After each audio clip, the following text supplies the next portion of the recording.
sahabat, hola amigos, ciao amici, bonjour la jamir.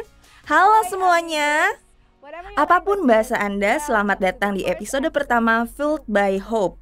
Ini adalah inisiatif global umat Kristiani menggabungkan bersama lembaga-lembaga Kristen di setiap benua untuk menyebarkan pesan pengharapan. Dalam beberapa jam ke depan, kita akan mendengarkan pembicara-pembicara hebat yang berbagi pengharapan. Kami juga berkelana keliling dunia bersama, mendengarkan Francis Chan dan Bethany Hamilton, Dallas Jenkins, dan masih banyak lagi. Kita juga akan belajar bagaimana berkembang di dunia media dan belajar bagaimana mengumandangkan harapan dalam hidup kita. Tim global kami telah bekerja berbulan-bulan membentuk suatu kesatuan untuk memberikan inspirasi. Jadi, mari buka hati untuk mendengar apa yang ingin Tuhan sampaikan padaku dan padamu sekarang. Namaku Sarah Burrell, saya berada di Roma, Italia, dan ini tugas saya untuk melayanimu. Sebelum kita mulai, saya ingin memberitahukan bahwa semua informasi tentang webcast yang selanjutnya ada di website kami fueledbyhope.org. Tanpa menunggu lebih lama lagi, ada Nick Hall dari Minneapolis, Minnesota, USA.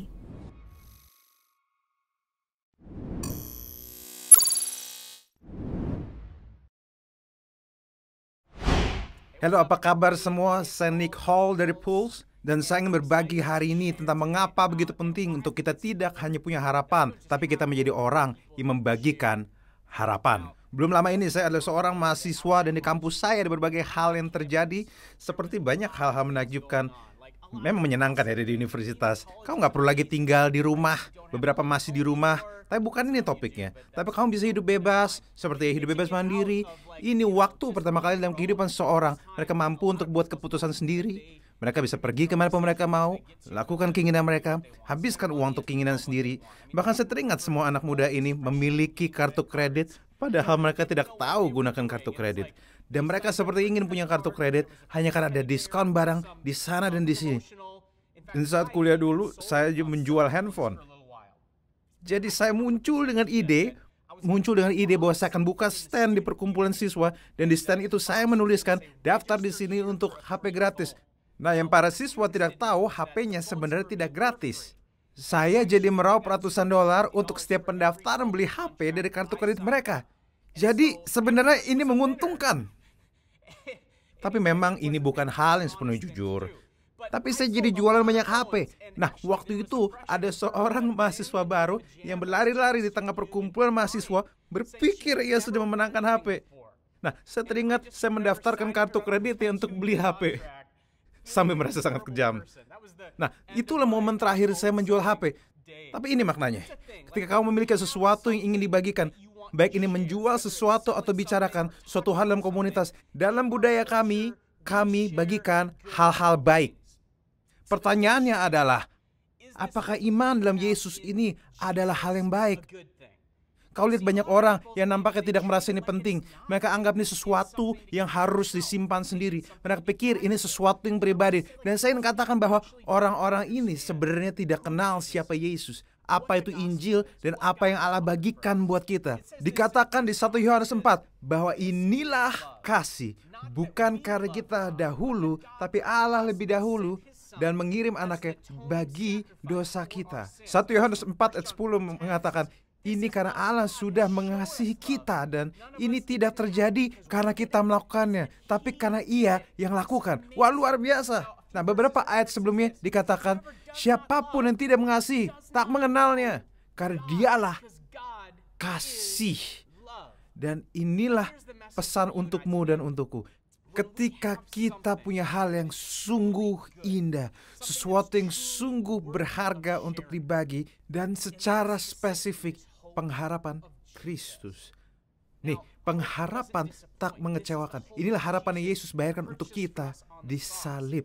Ia selesaikan ketika Ia kalahkan dosa, maut, depresi, ketakutan. Apapun yang kau alami sudah dikalahkan ketika Ia bangkit dan hidup kembali. Dan kini sekarang ia mewakili kita di surga, di sisi kanan Allah Bapa. Ia katakan kepada kita semua, ia siapkan tempat bagi kita. Ada harapan yang teguh bagi mereka yang percaya kepada Yesus. Pertanyaannya adalah, kau punya harapan itu? Jika jawabannya ya, maka ada harapan yang perlu kau bagikan. Nah, setelah saya selesai menjual handphone, yang sudah sadar perilakuku yang menggerogoti harta orang dengan memanipulasi kartu kredit sehingga tidak bisa mereka gunakan lagi karena mereka tidak mampu bayar $40 sebulan yang ditagih dari telepon gratis yang palsu ini. Saya mengarahkan perhatian untuk fokus pada membawa orang kenal Yesus. Karena di kampusku, bahkan bukan saja ada siswa yang dikelabui, tapi banyak siswa yang depresi dan cemas, dibully, dan mulai merasa depresi, melukai diri, bunuh diri. Bunuh diri adalah kasus yang paling sering dilaporkan orang, bahkan jadi penyebab kematian kedua di bawah 25 tahun. Ada situasi yang darurat, di mana banyak orang merasa terhilang tanpa harapan. Mereka putuskan solusi terbaik buat mereka ada mengakhiri hidup. Jadi bagi para siswa, mari kita doakan. Saya terus baca Alkitab. Allah ubah hatiku, ya ubah hidupku, dan rasanya seperti aku harus lakukan sesuatu. Jadi kutulis makalah di kelasku dengan judul Pulse, dan makalah itu jadi pergerakan siswa dengan tujuan kami untuk bawa pengharapan Kristus ke semua orang. Ratusan siswa mulai dibuat lebih berani karena kasih Allah untuk mengasihi siswa lain. Dan ada banyak cerita dari para siswa yang tadinya ingin bunuh diri, tidak jadi karena seorang teman menyapanya atau berkata, "Hei, saya sedang mendoakanmu. Aku dan Allah mengasihimu." Dan hidupnya berubah. Ia menggapai Kristus. Kami merasa inilah tujuan hidup sebenarnya. Saya ingin menguatkanmu. Allah adalah bagianmu. Ia ada di generasi ini. Ia memberimu harapan kekal, hidup kekal. Yesus tidak mengecewakan, dan firman Allah adalah titik awal kita kenal Yesus. Saya ingin mengajakmu untuk lihat yearofthebible.com untuk belajar lebih tentang Tuhan, Sang Juru Selamat yang memberimu harapan yang kekal. Gunakan Year of the Bible, bergabunglah dalam gerakan ini, dan bersama kita temukan harapan. Yesus tidak mengecewakan. Yesus adalah harapan, tak ada yang bisa gantikan. Terima kasih untuk pesan yang indah, Nicole. Kita beralih dari Roma ke Amerika Serikat, dan kini kita akan pergi jauh ke kota Manila di Filipina untuk mendengarkan Bishop Ephraim Tendero. Ia Sekretaris Jenderal World Evangelical Alliance.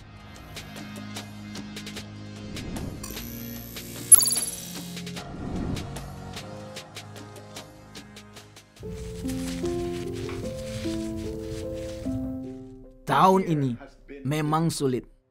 Kadang saya berpikir dunia ini berputar tanpa kendali. Kita tidak siap hadapi pandemi COVID-19 ini. Setiap hari ribuan orang terinfeksi. Setiap hari ribuan orang wafat. Tampaknya tak ada yang bisa hentikan virus ini. Di waktu yang sama, rasanya seperti dunia ini menghampiri kita. Kita diminta untuk ada di rumah, mempraktikkan jaga jarak, pakai masker, dan selalu mencuci tangan. Karena ini menunjukkan kita peduli pada orang lain dan penuh kasih. Tapi apa yang terjadi? Kita belum hentikan virus ini dari penyebarannya. Beberapa orang tidak serius dan berhati-hati. Pemerintah harus berjuang keras, dan kita terkungkung. Banyak usaha tutup dan orang-orang kehilangan pekerjaan. Banyak sekolah masih tutup. Waktu kita habis banyak untuk berinternet, dan aku lelah. Dan banyak orang jadi tertekan, kebingungan, dan depresi. Ada banyak ketidakpastian, dan kita tak tahu ada apa di masa depan. Memang menakutkan. Aku khawatir dan takut. Hatiku berat, pikiranku kebingungan. Kemana kita harus pergi? Kita harus tanya siapa? Alkitab penuh dengan cerita tentang orang-orang yang hidup di masa-masa sukar. Ingat kisah di bangsa Israel? Mereka semua menjadi budak di Mesir. Situasinya menyedihkan. Tidak ada kebebasan. Dan diperlakukan kasar. Lalu Allah mengirimkan Musa untuk membebaskan bangsa itu.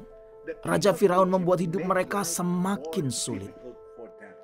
Tapi Musa dan bangsa itu berharap dan mereka nantikan kebebasan yang Allah janjikan. dan mereka butuh harapan untuk membawa mereka melalui hari-hari sulit. Mereka berharap pada Allah. Dan Allah sumber pengharapan yang tidak mengecewakan. Bagaimana ketika Goliat Raksasa Filistin menantang tentara Israel dari hari ke hari? Alkitab berkata tiap kali Goliat muncul, para tentara Israel sangat ketakutan dan panik. Mereka butuh pertolongan untuk melepaskan mereka dari tentara Filistin. Dan tentara Filistin tidak ada bandingannya dengan para tentara Allah yang hidup. Jadi Allah kirimkan Daud. Lagi-lagi, Allah sumber pengharapan tidak mengecewakan. Jadi di masa-masa sulit kita bisa temukan kelegaan dalam lingkup pengharapan dari Allah. Kita berharap karena pengharapan membantu kita untuk bergantung pada kuasa yang lebih besar dari krisis apapun. Kita perlu pengharapan karena pengharapan menguatkan kita hari ini. Juga pengharapan dalam Kristus meyakinkan kita pada masa depan yang lebih baik. Kita perlu percaya Tuhan. Mazmur 65 ayat 5 berkata, Ia dengan setia menjawab doa kita. Dengan perbuatan yang besar, oh Allah penyelamat kami, Kaulah harapan bagi manusia di bumi ini. Jadi di masa-masa ini, mungkin masa tersulit di generasi ini, kita selalu punya pilihan. Apakah kau pilih hidup dengan depresi atau kau pilih pengharapan? Aku memilih harapan. Aku pilih berharap pada Tuhan. Aku pun meyakinkan kalian untuk melakukannya. Pilih pengharapan. Pilihlah pengharapan di dalam Tuhan.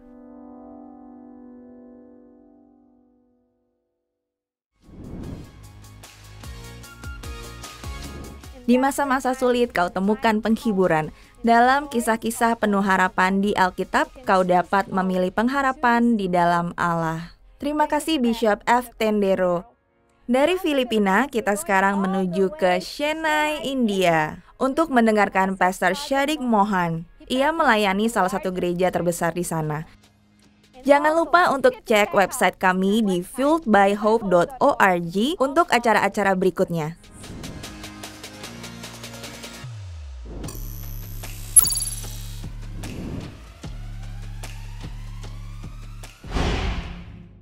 Kita hidup di dunia karena pengharapan.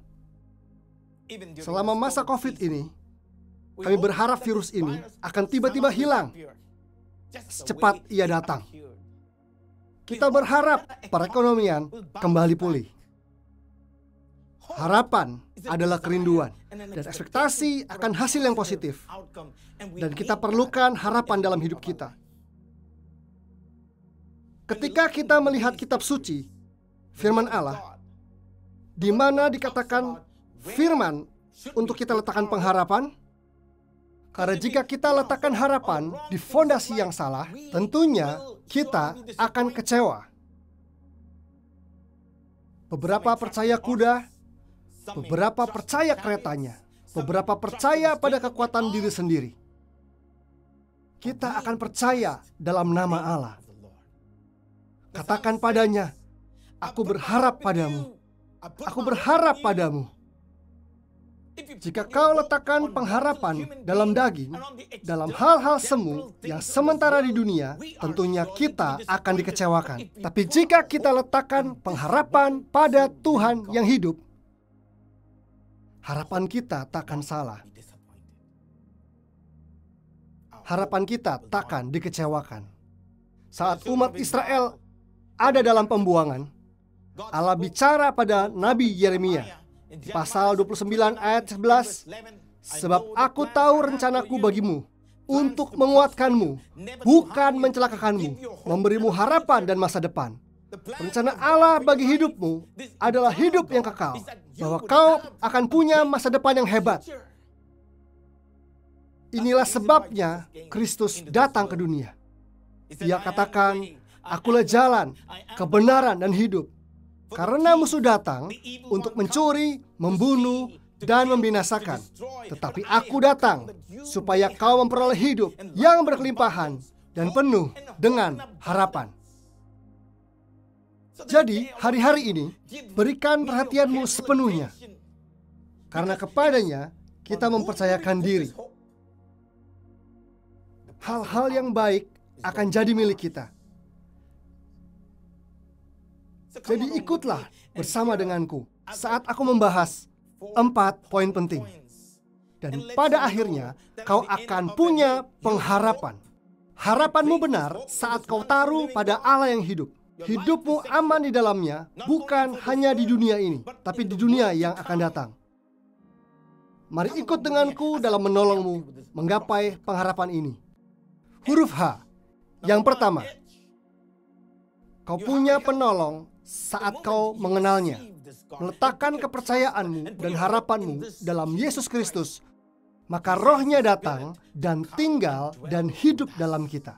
Yesus berkata kepada murid-muridnya, baik jika aku pergi, karena aku akan mengirim padamu penolong sang penghibur, namanya Parakletos, yang berjalan bersama-sama denganmu.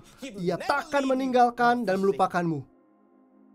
Itulah mengapa kita memanggil namanya. Dalam hari-hari yang penuh kesulitan ini, Ia akan menjawabmu. Kulayangkan mata ke gunung, kuangkat mataku ke gunung-gunung. Dari manakah pertolonganku? Pertolonganku dari Tuhan, pencipta sorga dan dunia.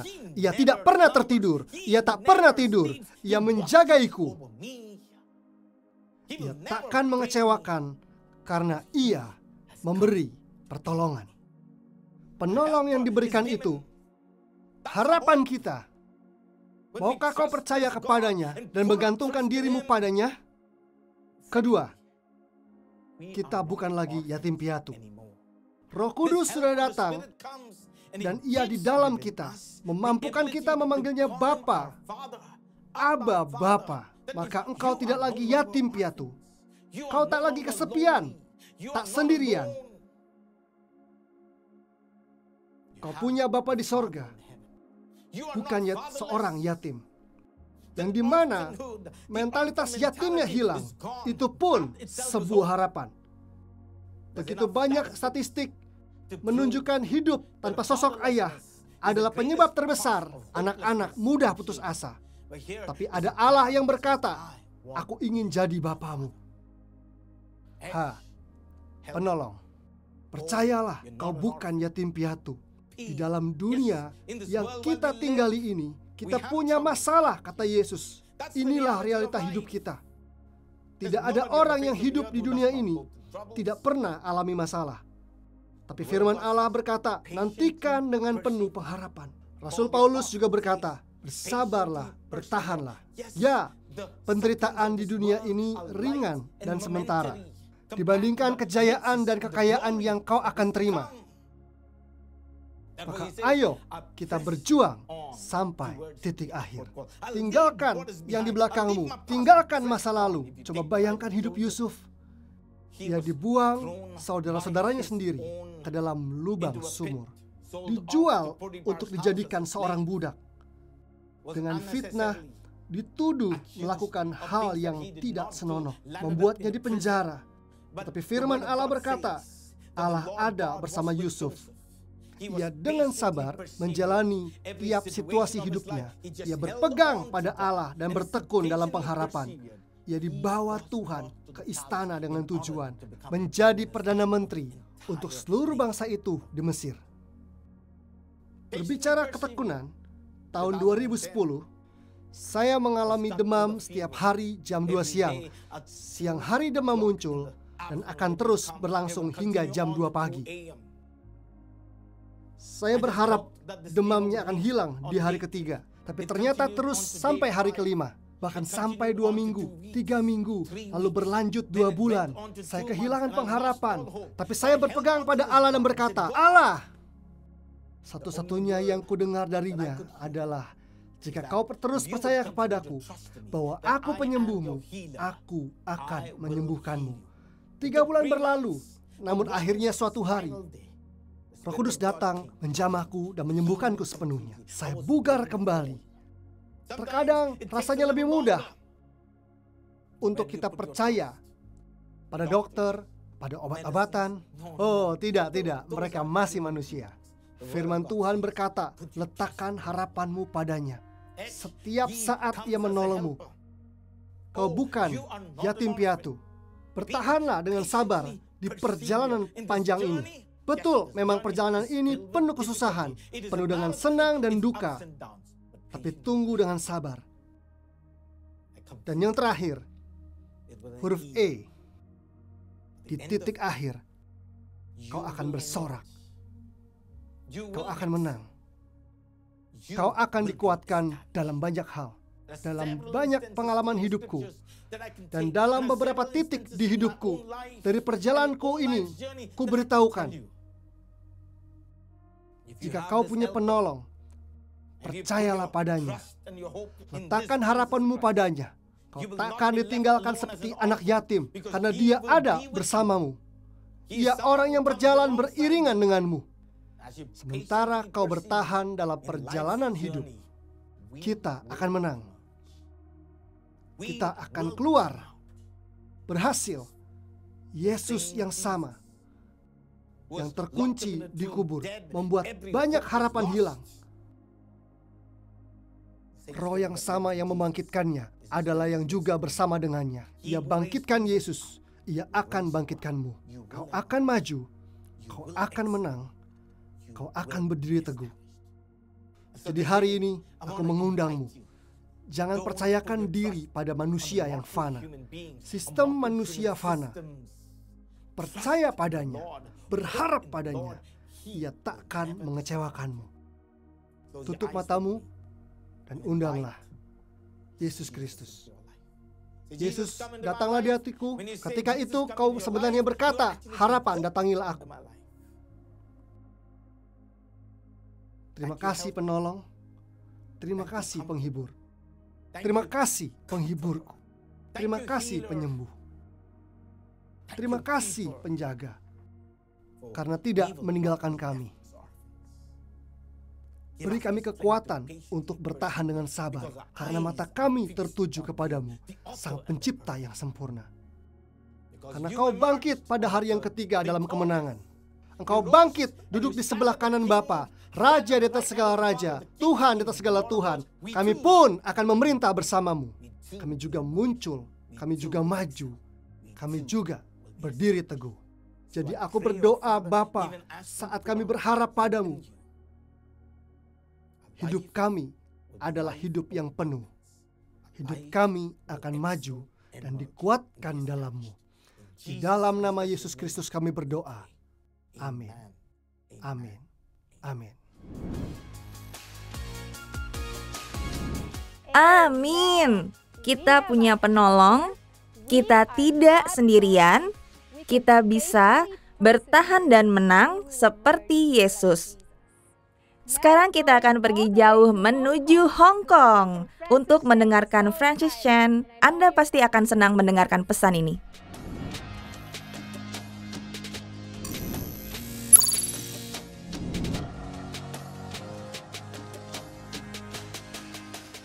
Saya tidak tahu denganmu, tapi saya semangat sekali bicara tentang gereja.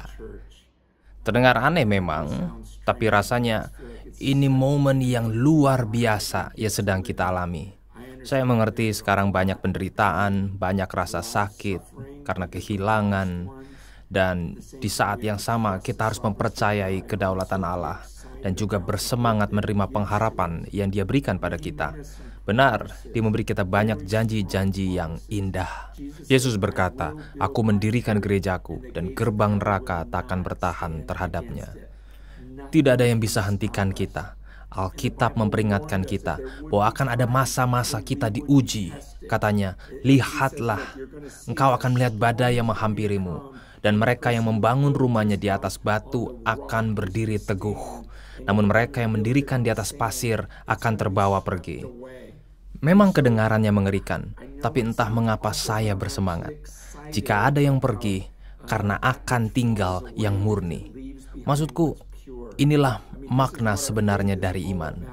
Di saat semua ilalang dan pengganggu terbakar habis, tinggallah yang murni. Ini selalu menjadi rencananya dan janjinya juga bagi gerejanya agar tetap kuat. Seolah seperti saya punya berlian sekarang dan saya pukulkan dengan palu, tidak ada yang akan dapat terjadi pada berlian itu. Tapi jika lalu pecah, akan terbukti bahwa berlian itu tidak murni. Inilah janji yang Dia berikan pada gerejanya. Dan kita sebagai gerejanya tidak perlu khawatir. Di masa ini atau kapanpun juga gerejanya tidak tergoyahkan. Memang akan ada masa-masa di mana dia akan memusnahkan langsung segalanya yang palsu. Semua yang diciptakan oleh manusia dan yang sungguh dari Allah lah akan tetap tinggal. Malah Yesus berjanji, dan saya sungguh memegang janji itu. Di Yohanes 15 dia berkata, Aku adalah pokok anggur dan kita adalah carang-carang, dan dia akan potong semua carang yang tidak berbuah. Sementara setiap carang yang sudah berbuah akan dia asah dengan sangat bersih supaya bisa semakin banyak berbuah. Oke, jadi janjinya adalah akan selalu ada hal-hal dan orang dan organisasi yang akan mengkorelasikan dirinya dan menyebut diri mereka gereja Tuhan. Tapi kenyataannya tidak. Mereka tidak menghasilkan buah dan berkat. Tuhan harus potong mereka. Dan ini hal yang baik. Katanya, Bapakku adalah sang Tuan, pemilik kebun anggur. Dan dia harus memangkas, membersihkan gereja dari ranting yang buruk. Supaya gereja ini jadi lebih berbuah.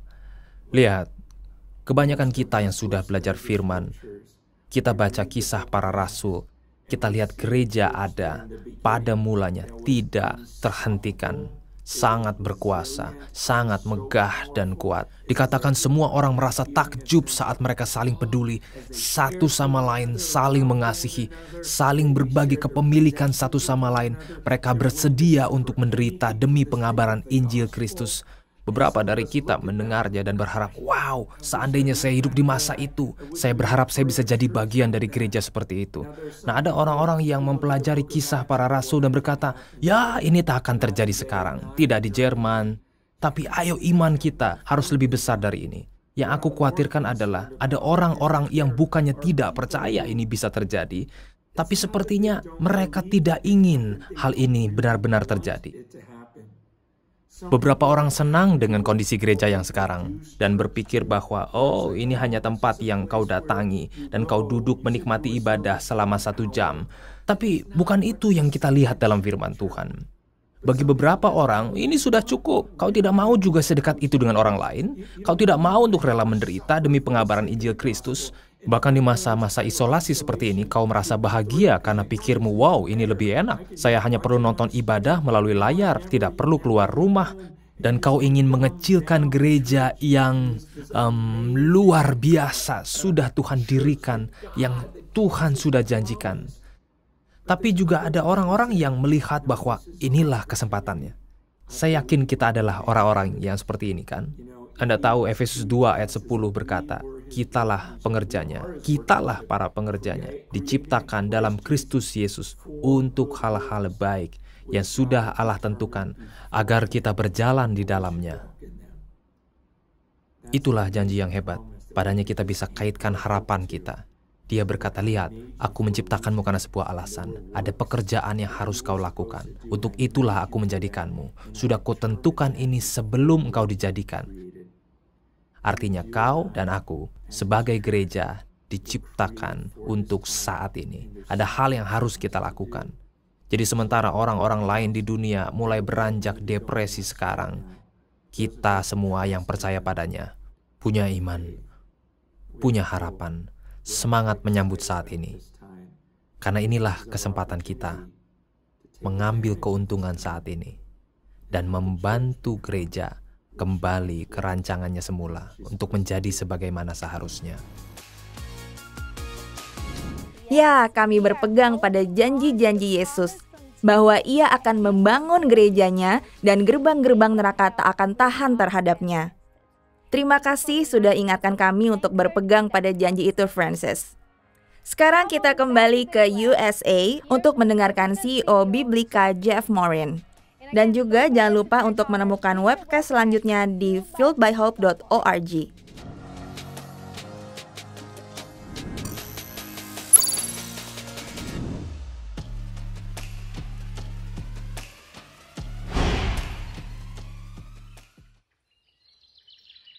Hai, saya berdiri di sini di tengah hutan Colorado. Hari yang indah di bulan Agustus. Cukup hangat. Pemandangannya indah di atas gunung ini. Saya sengaja ke sini karena ingin berbicara tentang pengharapan. di titik buta. Di belakangku ada jalur yang panjangnya bermil-mil. Indah sekali. Anda dapat menelusurinya bolak-balik dan di setiap belokannya. Tetapi jika Anda berada di sini, Anda tak bisa berjalan lurus. Aku sih tidak bisa.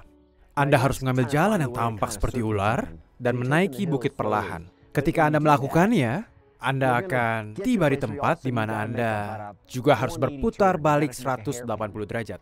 Jadi jika kau sadar, wah aku mau ke atas sana, tapi arahku ke sini dan aku harus berputar di sini, aku tak tahu apa yang di depanku.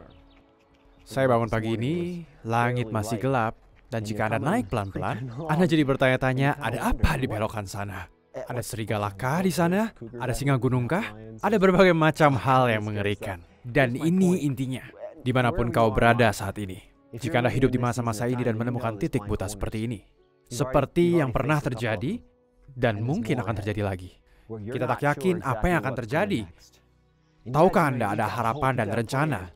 Kuharap Anda seorang pengikut Kristus. Kuharap Anda tahu ada sesuatu yang Allah tempatkan di depan matamu. Dan kau mau ke sana. Tuhan, tolonglah aku menyelesaikan hal ini bagimu untuk tujuanmu. Tapi di depanku ada titik buta dan aku tak tahu ada apa di sana.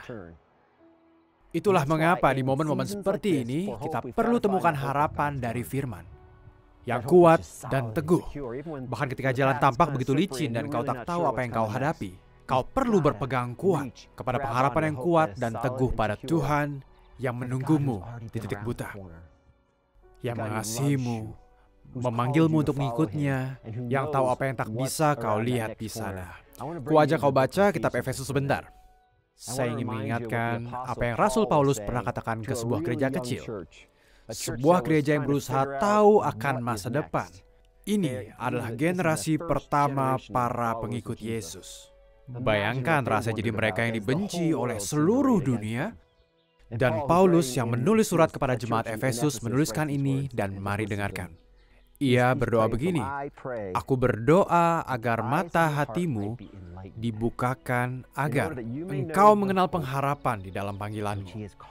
Dengarkan, mari dengarkanlah. Biarlah memenuhi ruangan ini firman Allah kepadamu sekarang.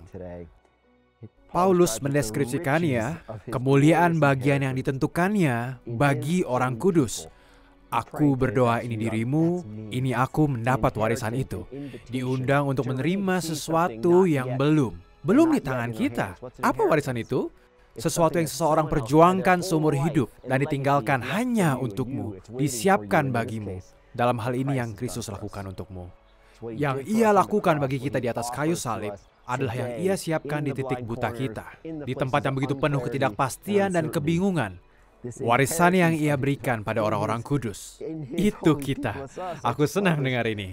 Kuasanya yang sangat besar bagi kita yang percaya. Kuasa yang sama yang diaplikasikan di saat Kristus dibangkitkan dari kematian. Kuasa apa itu jika kita pertanyakan? Kuasa apa itu yang bisa bangkitkan orang yang mati, disalib buat kita, mati, dikubur, hilang berhari-hari, namun kuasa itu membangkitkannya dari kematian ke kehidupan. Kuasa itu buatmu dan bagian dari warisanmu.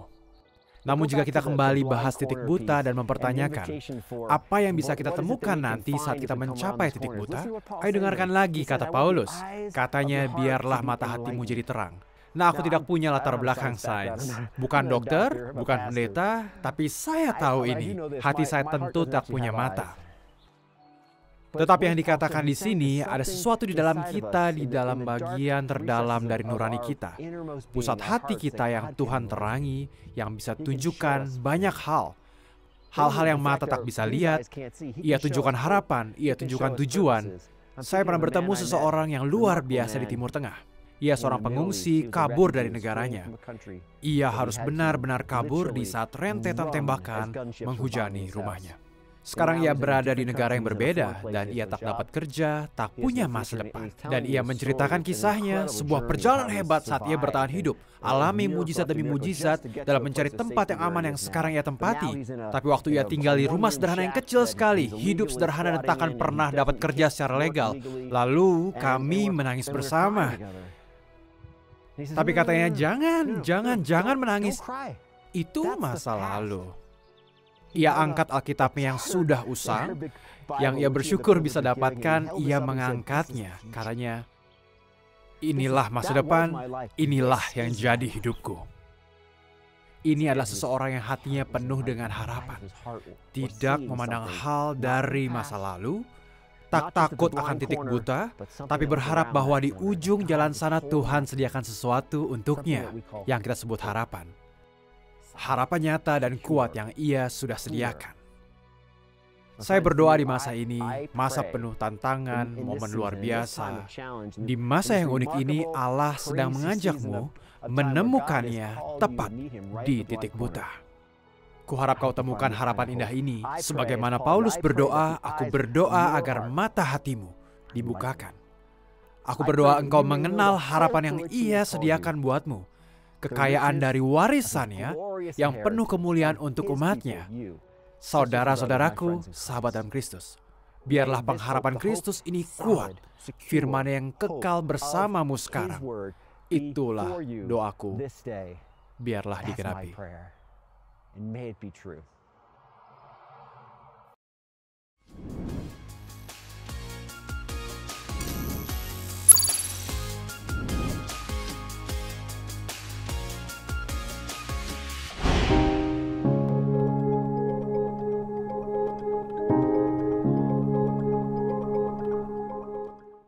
Selamat datang di Singapura, pusat dari Asia. Hari ini aku ingin kau bertemu temanku Sermaneng. Ia adalah CEO dan pendiri dari Salt Media and Entertainment. Senang sekali Anda bersama kami, terima kasih sudah bergabung. Terima kasih Andi, senang sekali ada di sini. Terima kasih untuk waktumu. Luar biasa, ada banyak cerita di luar sana. Cerita-cerita dari orang-orang yang berjuang fasih dalam online, pandai di dunia online. Tapi bagaimana sebenarnya peran media membawa harapan di masa-masa krisis ini? Apakah ada kesaksian-kesaksian yang kau dapatkan? Sebenarnya, saya yakin kau sudah sering dengar ini. Tapi seringkali saat Yesus ditanya sesuatu, ia beri perumpamaan. Jadi saya yakin di masa tak menentu ini, saat orang-orang terpaksa di rumah, orang-orang semakin sering melihat-lihat gadget mereka. Ini adalah kesempatan besar berbagi kisah penuh harapan, membawa pesan Injil, membawa harapan Kristus ke hati orang-orang. Wah, ceritakan kisahmu lebih banyak. Kau sudah mengalami cukup banyak hal di dunia media. Mengapa demikian dan bagaimana ceritanya? Jalan terbuka begitu cepat. Ada sebuah bisnis kecil-kecilan yang direkomendasikan padaku oleh salah satu ayah rohaniku. Kami berhasil membuat maju bisnis kecil ini dengan cepat. Di saat yang sama, sebenarnya, saya sedang mencari sumber pendapatan lain. Salah satu hal yang kulakukan adalah memproduksi sebuah film dengan beberapa teman. Film ini diproduksi di Singapura, Filipina, dan Amerika Serikat, Barat dan Timur. Tapi selama 1 tahun lebih, film ini tidak bisa ditayangkan. Dan momen itu menginspirasiku ke marketplace untuk membereskan bisnis itu bersama ayah rohaniku. Film ini pemicunya, dan kami berjuang menyelesaikan film ini. Saya sebenarnya suka belajar. Jadi saya pelajari tentang skrip, pre-production, production, semua itu untuk bisnis ini. Lalu saya mulai memahami, saya mulai melihat apa-apa saja yang kurang, terutama di area kebudayaan kita. Kedua, kupikir sebenarnya konten yang baik, entertainment yang baik dapat disebarluaskan. Jadi kami memulai perjalanan menciptakan entertainment di tahun 2016. Wow, perjalanan menantang. Benar-benar harus bergantung pada penyertaan Tuhan. Ya, kami lihat Tuhan menyertai dalam berbagai proyek yang kami bangun di Jepang. Rasanya seperti baptisan roh terjadi. Di 2011 kami alami kesulitan luar biasa. Bertanya-tanya, Tuhan di mana? Di momen ini apa yang terjadi? Namun kami tersadar bahwa Tuhan ada. Kau tidak sendiri. Jadi penting sekali kita bisa berbagi ini.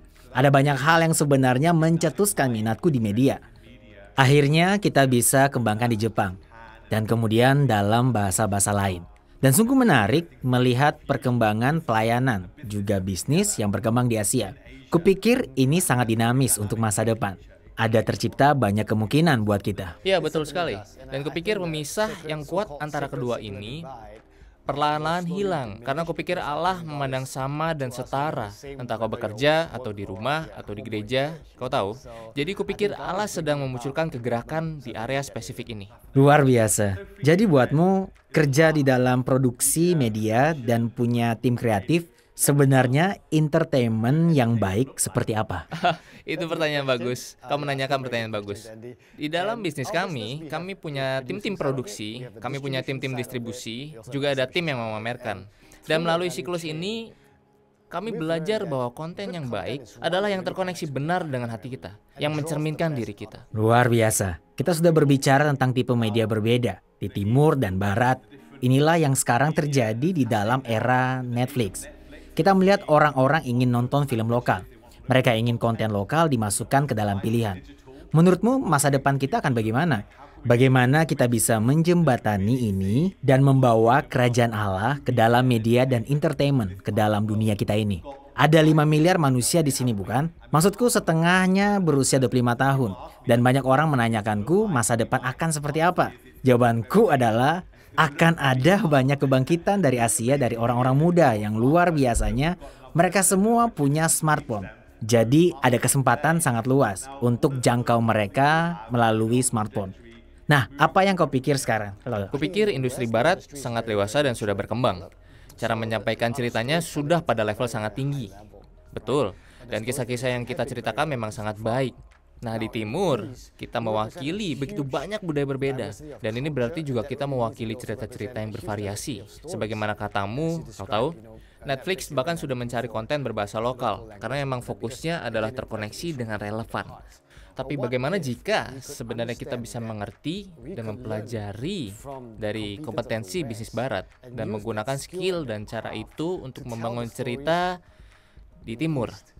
Kupikir jelas ini akan menghasilkan cerita yang sungguh indah. Dua jenis cara bercerita yang baik dan digabungkan jadi satu, kau punya banyak konten media yang sangat bagus. Dan membuat konten itu dengan pesan yang berdasarkan Injil adalah harapan bagi semua orang. Dan Roh Kudus adalah sumber kreativitas. Jadi sebagai umat Tuhan kita seharusnya kuat dalam kreativitas dan media, menurutku. Dan apa yang ingin kau katakan kepada praktisi kreatif yang akan menonton ini di seluruh dunia? Bagaimana kau ingin mendorong mereka mengembangkan talenta untuk terus maju? Ya, yang pertama adalah kau perlu membawa harapan. Kupikir hal ini sangatlah penting karena ada banyak kegelapan di dunia. Ada banyak hal negatif, ada banyak kabar buruk di dunia. Kita tidak perlu lebih banyak lagi. Kau tahu, berdirilah di atas kebenaran, bangkitlah dan menjadi terang. Tidak cukup hanya jadi garam. Jadi kupikir yang terutama, jadilah pembawa harapan. Yang kedua, jika kau menemukan konten baik, pesan baik, janganlah terus menjadi mayoritas pendiam. Ayo bangkitlah, suara kita harus bisa terdengar. Kita perlu ada di luar sana, berbagi dengan teman, membicarakannya. Buatlah konten ini tersebar luas. Luar biasa.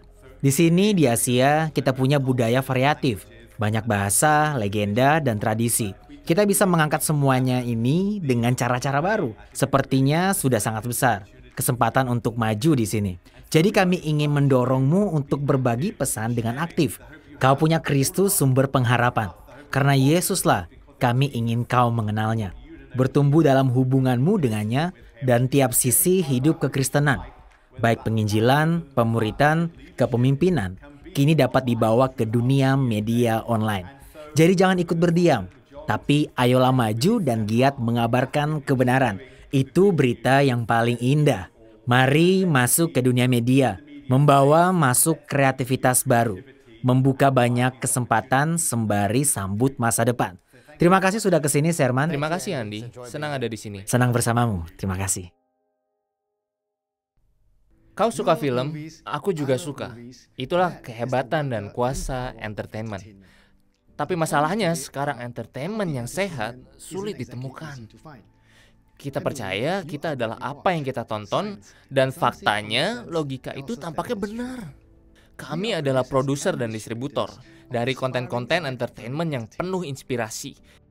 Karena streaming adalah kebiasaan yang baru. Baru-baru ini kami buat Smix, streaming service sendiri, untuk memberikan entertainment yang cocok untukmu. Kami mendapatkan respon yang luar biasa sejauh ini. Jika kau percaya nilai-nilai kerajaan seperti iman, pengharapan, kasih, kehormatan, dan keberanian, saya undang Anda ambil bagian dalam gerakan ini. Dengan dukungan Anda, kami bisa terus membangun perpustakaan entertainment yang berkualitas dan lengkap. Bahkan, dengan dukungan Anda, kami pun dimampukan memproduksi konten berlandaskan iman. Gereja punya begitu banyak sumber kreativitas. Dan jika Anda bekerja sama dengan kami mampu membangun dan mengayomi generasi pembuat film untuk bangkit bagi kemuliaan kerajaan Allah. Jangan ikut diam bersama mayoritas. Saya suka itu. Seperti garam di makanan, tak terlihat tapi terasa. Dan saat tak ada, akan lebih terasa lagi. Mari kita bersama jadi bumbu bagi Allah dalam setiap area panggilan kita. Entah media, bisnis, seni, entertainment bagi gereja. Sekarang kita berangkat dari Singapura menuju Hawaii untuk mendengarkan peselancar favorit kita, Bethany Hamilton. Aloha Bethany.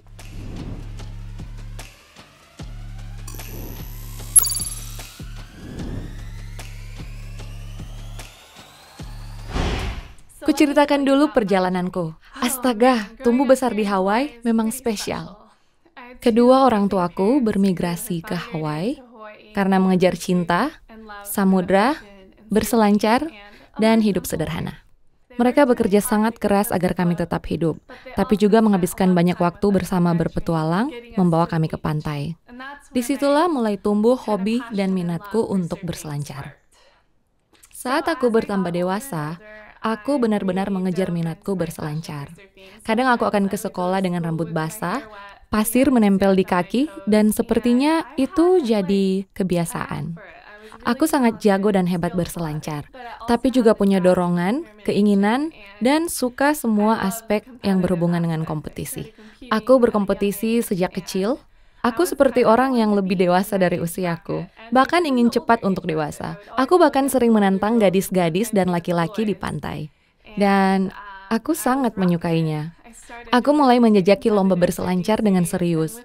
Dan dengan dukungan dari ayah dan ibuku, kami mulai terbang ke Irlandia, mengikuti National Scholastic Surfing Association, mendaftar lomba, dan aku di sana berlomba dengan para surfer-surfer hebat di Hawaii ini. Saat itu aku baru berumur 11 atau 12 tahun. Aku berkompetisi melawan junior dan senior, dan di sekolah aku menjadi populer. Dan pada akhirnya aku pun berkompetisi di tingkat nasional. Jadi kelihatannya aku sedang menjalani jalan yang benar, ke arah yang benar. Dengan impian menjadi salah satu peselancar wanita terbaik di dunia. Aku pulang ke rumah musim panas itu merasa sedikit sombong. Kau tahu, merasa diriku sedang didorong untuk menjadi yang terbaik. Aku sangat bersemangat, tapi tanpa tahu apa yang akan terjadi. Waktu itu musim gugur, tanggal 30 Oktober, Halloween. Aku sedang berselancar bersama dengan teman baikku di lepas pantai Hawaii. Hari itu adalah hari yang tampak begitu indah. Tetapi keindahan itu berubah saat aku berjuang untuk bertahan hidup. Lenganku hilang karena digigit seekor hiu. Dan ya, saat aku mengingat kembali hari di mana aku menghadapinya dan kenyataan aku bisa bertahan hidup, itu mujizat. Karena aku kehilangan hampir 60% darahku. Dan ya, mengerikan sekali. Aku harus diseret ke pantai sepanjang 1 mil. Teman ayahku yang menyeretku ke sana. Tapi sebenarnya yang menghantui bukan hanya momen di hari itu, tapi momen yang akan datang dan bagaimana aku menggapai masa depan. Sejak aku terbangun di rumah sakit, aku menyadari lenganku tak ada dan masa depanku hilang. Dan aku tak tahu apa masih ada kemungkinan pada saat itu. Dan hanya merasa tak punya harapan. Tapi aku juga merasa ada kedamaian yang hangat. Disitulah aku bersyukur karena bisa tetap hidup, dan Tuhan tetap memegangku di tangannya. Dan aku tergerak dengan rasa syukur daripada marah dan frustrasi. Maksudku ya, ada rasa frustrasi. Dan perasaan seperti aku tak tahu apa yang akan terjadi selanjutnya. Tapi aku bersyukur masih dapat bernafas. Dan aku punya komunitas yang mendukungku. Salah satu yang mempengaruhiku waktu itu adalah seorang yang bernama Mike Coots. Dia kehilangan kakinya oleh hiu juga, tapi dia belajar untuk berselancar menggunakan satu kaki. Dan dia datang ke rumah sakit dan berkata padaku, "Hei, lihat, kupikir kau dapat berselancar dengan satu tangan. Aku baru saja mendayung dengan satu tangan pagi ini, belajar untuk berdiri, dan kupikir itu mungkin. Dan yang kubutuhkan hanyalah sedikit harapan untuk terus maju, dan tahu ada sesuatu yang mungkin untuk hidupku, dan untuk masa depanku. Dan kemudian kuputuskan pada saat itu di rumah sakit, bahwa aku akan bangkit dan mencoba. Aku memiliki keinginan untuk mencoba. Aku punya perasaan bahwa aku tidak perlu hal yang mudah, aku hanya butuh hal yang mungkin. Dan itu mendorongku untuk maju. Kupikir dalam kehidupan, kita tidak butuh hal yang mudah, karena faktanya hidup itu tidak mudah. Hidup tidak selalu sempurna, dan selalu ada tantangan yang menghampiri kita. Tapi kalau kita menghadapi kehidupan dengan hal yang mungkin, kita akan dapat meraih lebih jauh lagi dari apa yang kita tahu dan impikan. Dan itu memang yang terjadi pada diriku. Jadi, kurang dari sebulan, aku kembali berselancar. Aku teringat berusaha untuk berdiri di saat ombak pertama hingga ombak yang ketiga. Aku berdiri dan mengarungi ombak sampai menuju ke pantai. Dan itu adalah salah satu momen terbaik. Daripada terfokus pada apa yang tidak kumiliki, aku fokus pada apa yang kupunya. Kita dapat melakukan hal yang sama. Kita dapat fokus pada apa yang kita miliki dan apa yang dapat kita lakukan. Dan kita beradaptasi melalui kehidupan. Kau tahu, ada suatu tantangan tanpa henti datang ke arah kita. Dan mungkin itu bukanlah kehilangan tangan, mungkin masalah hubungan, kelainan fisik, atau masalah kesehatan. Banyak kesulitan yang dapat kita alami, dan kita perlu untuk mencoba beradaptasi. Syukurlah aku berhasil keluar dan mencoba. Dan hari ini, aku adalah putri duyung yang bahagia yang senang melakukan kesukaannya. Aku terus berusaha untuk bisa kembali berlomba. Sampai aku kembali berlomba kurang dari 6 bulan kemudian. Dan aku berhasil sampai ke final mengikuti kontes selancar pertama dengan satu tangan. Dan aku lanjut berlomba di seluruh negara bagian Hawaii. Dan pada musim panas selanjutnya, aku berhasil sampai ke final lomba nasional dengan satu tangan. Dan kau tahu, ini bukan mengenai satu tangan, sungguh. Tapi bagaimana kita beradaptasi dan memilih untuk melihat kebaikan di segala situasi. Untukku, iman pada Tuhan adalah kunci untuk berharap bahwa itulah yang Tuhan janjikan dalam hidupku dan masa depanku. Dan terus berusaha maju, walaupun aku tidak tahu masa depanku seperti apa. Dari lomba nasional, di musim panas berikutnya, aku menjadi juara. Dan itu membuatku berlomba sebagai seorang profesional di usia remajaku. Aku mulai berlomba dan mulai berkeliling dunia. Dan Anda tahu, itu adalah sebuah ledakan dan sangat sulit. Tapi ada banyak hal lainnya. Itu adalah permainan kasar. Perlombaan pro tidak mudah. Semua terlibat, membuat keputusan sulit, dan aku dikelilingi banyak orang dengan pola makan yang tidak teratur. Dan ini sulit untuk dihadapi dan sulit untuk dijalani. Tapi aku membuat pilihan yang mengarah ke masa depanku. Aku memilih untuk maju dan menetapkan pilihan yang mendukung talentaku dan tubuhku dan apa yang dibutuhkannya. Jadi, hal ini mendorongku untuk belajar banyak hal yang sekarang ingin kubagikan untukmu. Hal terbesar adalah mencari komunitas yang dapat mendorongmu.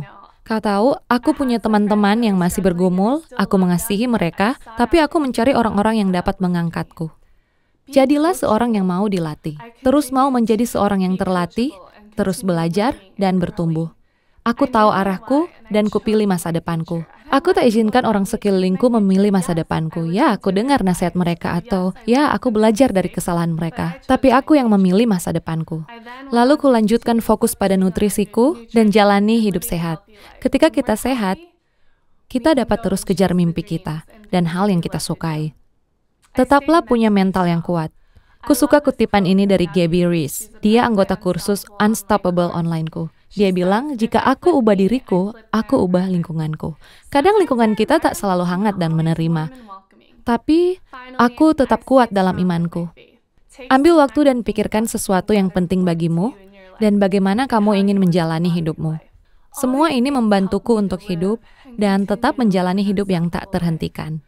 Ketika kesulitan menghampiri, atau pengaruh yang tak sehat menekan hidupmu, kamu punya kemampuan untuk mengatasinya dan menjadi lebih kuat dan lebih percaya diri.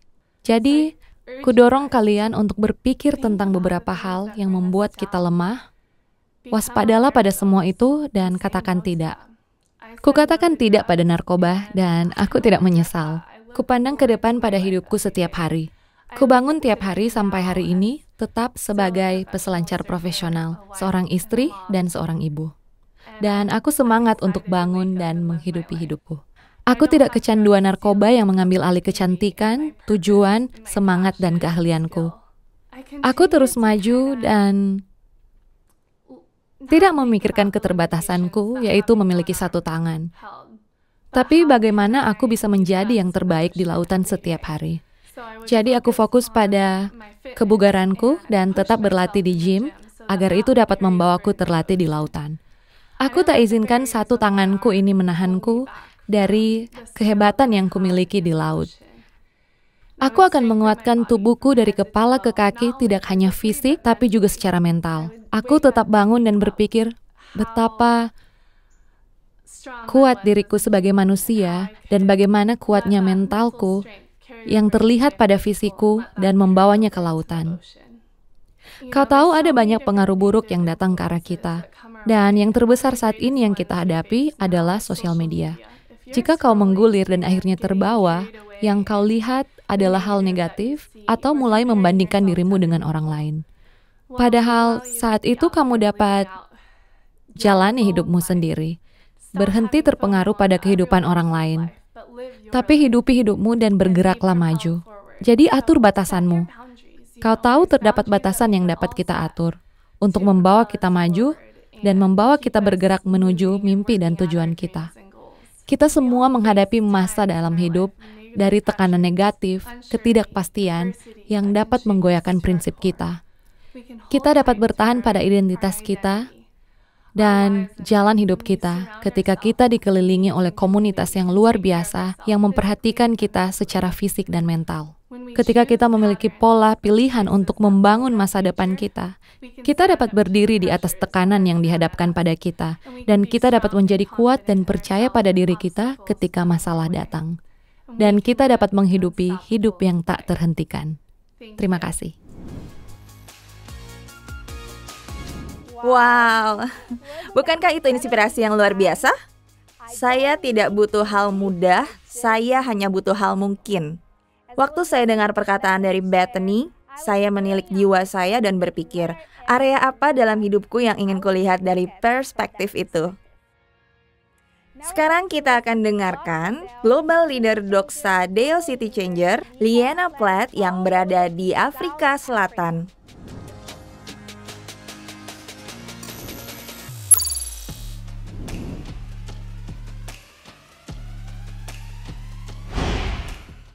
Apakah kau percaya Tuhan pada hal yang spesifik? Dan apakah kau punya harapan yang buatmu percaya pada Tuhan yang nyata dalam hidupmu? Kau tahu, aku percaya harapan seperti bahan bakar yang buat kita maju setiap hari.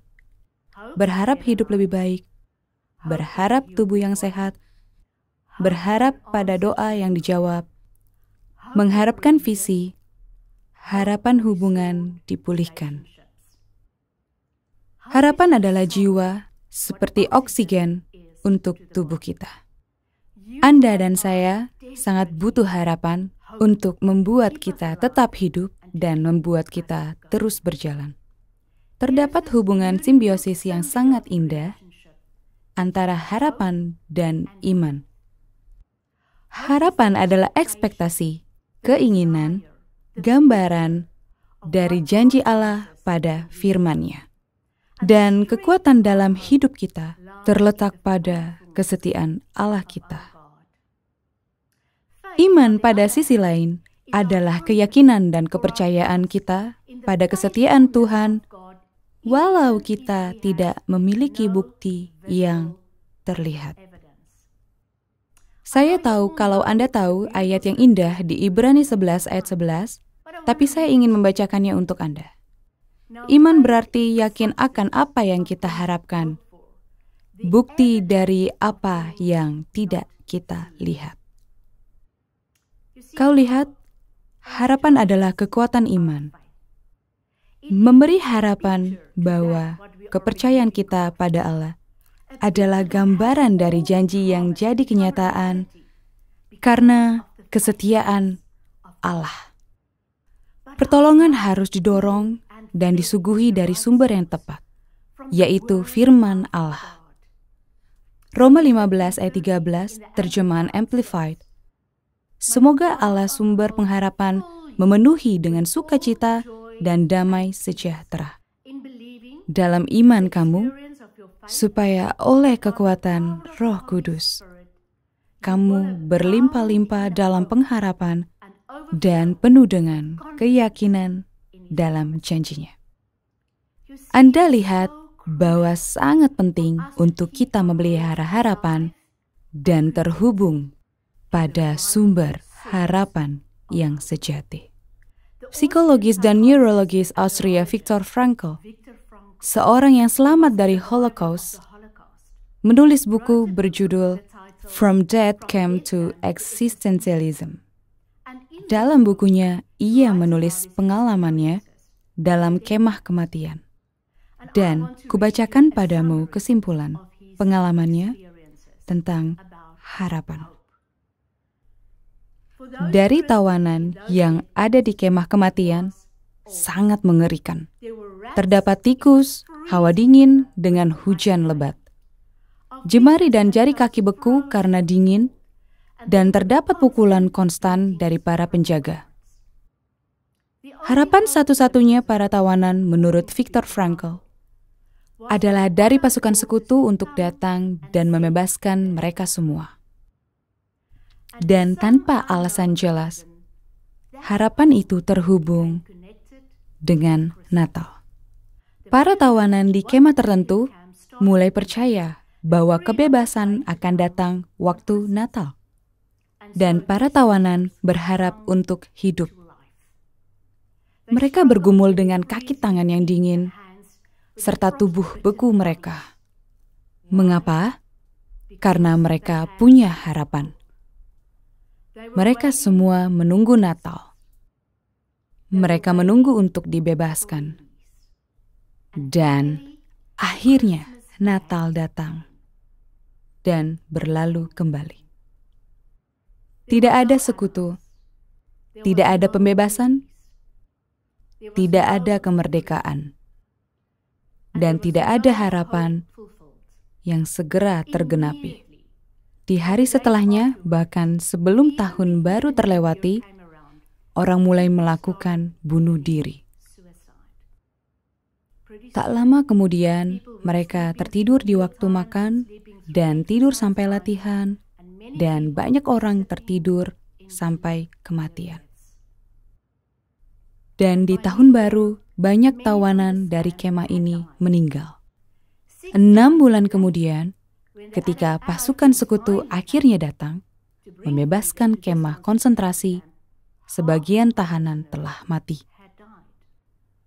Banyak dari mereka meninggal di musim Natal. Setelah hari Natal, banyak dari mereka meninggal karena hilang harapan, bahwa mereka terlalu cepat menyerah.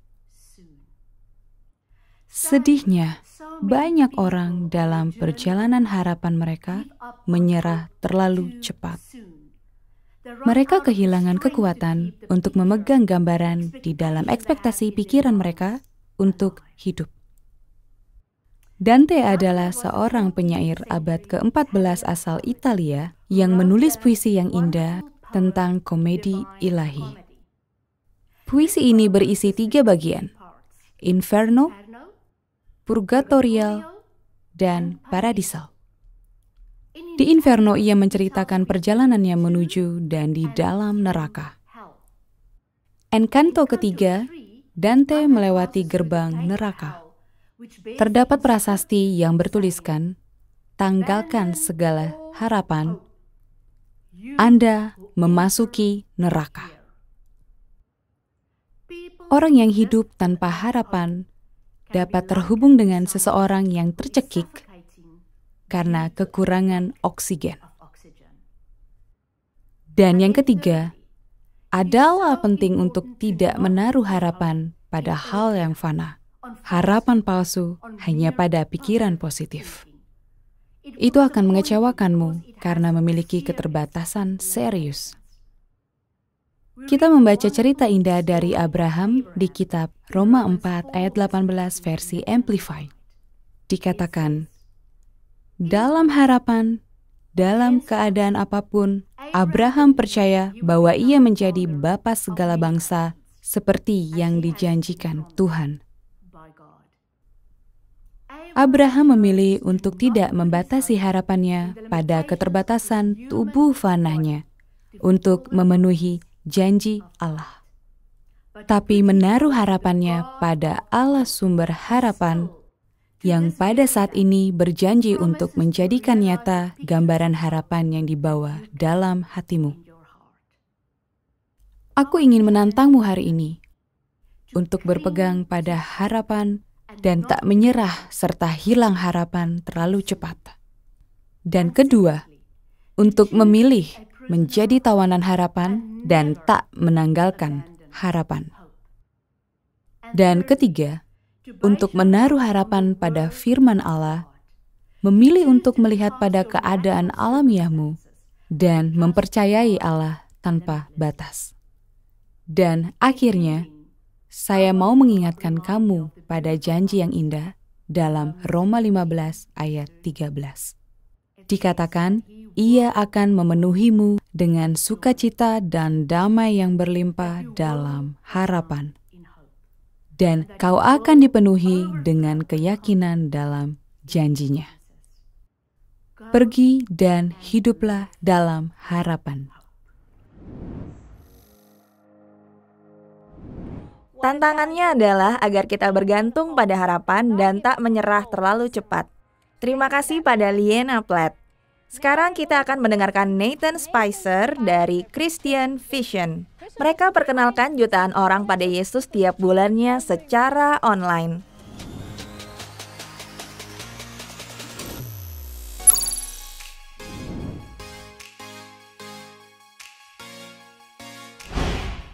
Hai, saya Nathan Spicer dari CV Christian Vision.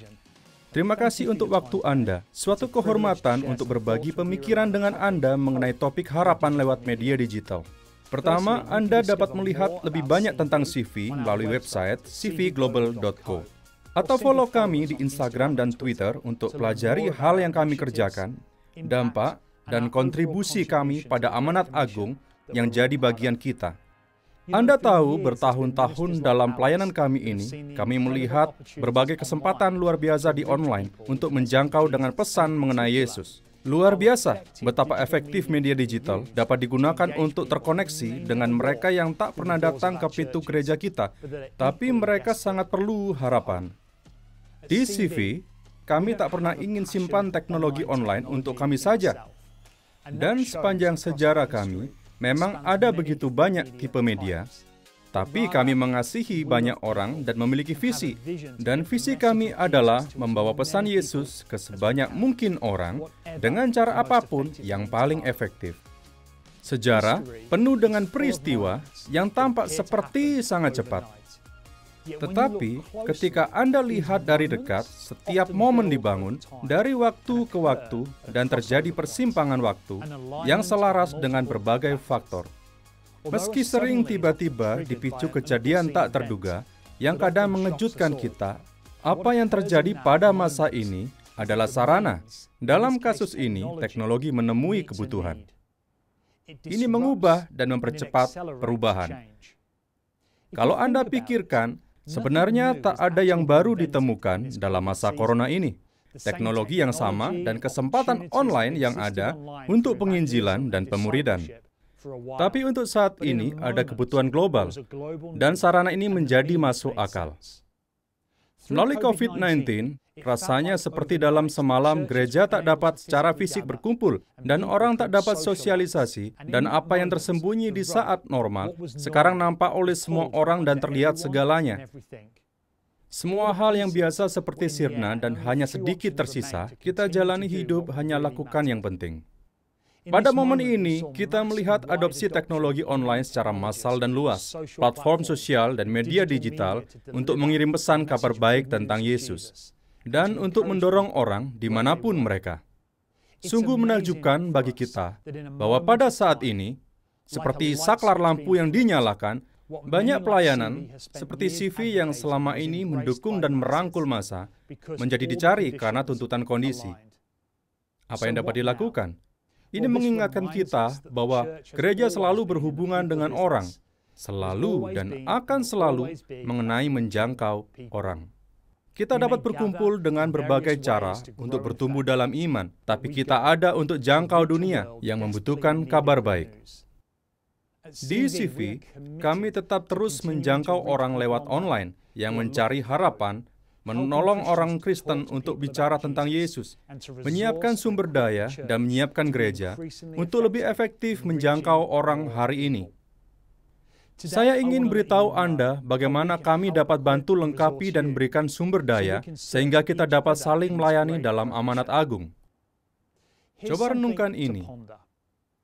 Sebelum jaringan online digunakan sepenuhnya oleh gereja, pelayanan gereja adalah mengenai acara, artinya Anda harus ada di dalam ruangan. Jika Anda melewatkannya, Anda terlewat. Tentu, mungkin terdapat kesempatan di podcast atau tayangan ulang ibadah, tapi formatnya terfokus pada mereka di dalam ruangan. Saya tak sepenuhnya yakin, tapi pengalaman berkata sebagian besar usaha terfokus dan anggaran diarahkan pada hari Minggu, bergabung di lokasi secara fisik. Itulah momen di mana orang dapat hadir. Sekarang, online hadir lebih terfokus dan telah dibuktikan efektif. Dalam banyak kasus, lebih efektif. Kami lihat media digital dan pelayanan online sekarang dioptimalkan untuk mengirim pesan secara digital. Ini memberikan kesempatan luar biasa karena tiba-tiba ibadah mingguan atau khotbah Injil menjadi hidup melebihi semua momen. Cerita yang dibagikan lewat video, momen ibadah yang menangkap semua percakapan yang dilakukan sekarang telah dibuat sedemikian rupa. Meskipun disiarkan di waktu tertentu, punya kehidupan di luar momen itu, ini dapat dipakai untuk sendiri atau dipakai oleh orang lain. Kami di CV memproduksi konten sebagai upaya penginjilan. Kami investasi dalam ceritakan kisah kuat secara visual, bahwa orang tak percaya dapat paham dengan memperkenalkan Yesus pada mereka, atau ingin dibagikan oleh orang Kristen dalam penginjilan. Kami seperti gereja lain pada saat ini, belajar banyak hal bagaimana untuk berhubungan dengan seseorang di media sosial, perkenalkan mereka pada Yesus, dan hubungkan mereka ke komunitas gereja lokal. Faktanya, kami lihat sekitar 27 juta orang telah diperkenalkan pada Yesus secara online tiap bulan. Kesempatannya global, tetapi personal. Dan pada ukuran yang belum pernah terjadi pada kita semua. Kami berkomitmen untuk buka kesempatan dengan apa yang kami produksi dan kami pelajari. Konten dan pengetahuan kami, tak ada biaya diperlukan, kami memberi cuma-cuma. Lewatlah sudah hari-hari di mana pesan yang kita punya atau cerita yang perlu diisi dalam 4 dinding bangunan kita atau disampaikan pada mereka secara fisik. Namun sebaliknya, media digital memungkinkan pesan itu untuk didengar semua orang. Melalui cvglobal.co, Anda dapat akses seluruh konten kami secara gratis. Lebih dari 30.000 gereja terdaftar menggunakan secara reguler. Anda dapat unduh file digital kami untuk digunakan dalam pelayanan Anda sendiri. Kami juga punya pelatihan gratis untuk tingkatkan keahlian untuk bagikan apa yang kami pelajari. Kami punya konten dari mitra kami dan akan secara proaktif mengirimkan ide mingguan dan konten untuk Anda gunakan. Saya juga ingin berikan dorongan pada Anda untuk berpikir tentang apa yang Anda buat dan untuk pertimbangkan akan terlihat seperti apa. Komitmen kami dalam buat sumber daya digital kami tersedia untuk yang lain secara gratis. Mungkin ada gereja yang tak punya departemen media atau bisa gunakan apa yang Anda buat dengan cara baru dan kreatif. Mungkin media bisa pergi lebih jauh dari yang pernah kita lakukan. Mungkin pesan harapan ini setelah dirilis dapat mempengaruhi lebih banyak orang daripada yang Anda dapat impikan atau bayangkan. Bagaimana jika kita tak melihat informasi seperti kekuatan dunia, melainkan sebagai pemberdayaan? Bagaimana jika kita berkomitmen untuk bagikan apa yang kita pelajari, jadi kita semua bersama-sama mendapatkan nilai maksimal dan saling membangun jadi upaya kolektif kita. Semua ini agar pesan Yesus dapat tersebar lebih jauh dari yang secara fisik dilakukan. Gereja bersatu dalam gunakan apa yang ada di tangannya untuk pergi ke seluruh dunia. Bagaimana jika kita menyadari bila semua ide terbaik kita, kreativitas kita, dan pesan, hakikatnya adalah milik Tuhan. Jadi mari kita sebarkan dengan misi dalam pikiran kita. Sampai larut malam, biasanya departemen media Anda memproduksi sesuatu di pelayanan minggu ini, membagikan kehidupan. Kini tak hanya hari Minggu kita bisa maksimal, tak akan sia-sia keuangan gereja yang diinvestasikan. Mari kita tak hanya berpikir sempit ingin berkembang sendiri. Mari kolaborasi dan berbagi seperti yang belum dilakukan sebelumnya. Demikian pesan Yesus dapat menjangkau lebih jauh dan luas. Nama saya Nathan Spicer, dan saya ingin sekali terhubung dengan Anda sekarang untuk mengerti bagaimana kami dapat melayani Anda, bahkan kolaborasi, atau salurkan sumber daya Anda kepada audiens yang lebih luas. Anda dapat temukan saya di Twitter di Nathan J. Spicer, seperti perkenalan saya. Silakan kunjungi cvglobal.co untuk informasi lebih lanjut. Semua yang kami berikan itu gratis dan tanpa pamrih. Dan kehormatan bagi kami jadi bagian dari amanat agung melayani bersama Anda. Semoga saat ini dikenal sebagai momen di mana Tuhan kembali mempersatukan gereja dan untuk memfokuskan dalam misi kita. Semoga kita dikenal tidak seperti sebelumnya. Itulah kesempatan pesan Injil memenuhi dunia dan lebih mudah diakses dari sebelumnya. Bersama-sama, mari kita gunakan suara kolektif kita, berbagi sumber daya digital kita, jalani pandemi ini dengan harapan. Terima kasih telah mendengarkan. 20 juta orang diperkenalkan pada Yesus secara online setiap bulannya. Puji Tuhan. Terima kasih Nathan telah memotivasi dan memberkati kita sebagai gereja untuk peluang unik di dunia online. Sekarang, saya sangat senang untuk memperkenalkan pembicara berikutnya. Jika Anda salah satu dari sedikit orang di planet ini yang belum nonton film seri The Chosen tentang kehidupan Yesus, serius, saya tidak tahu Anda menunggu apa. Saya telah menonton setiap episode lebih dari sekali, dan saya tidak pernah merasa cukup. Berikut adalah Dallas Jenkins, sutradara dari The Chosen yang akan membagikan ceritanya.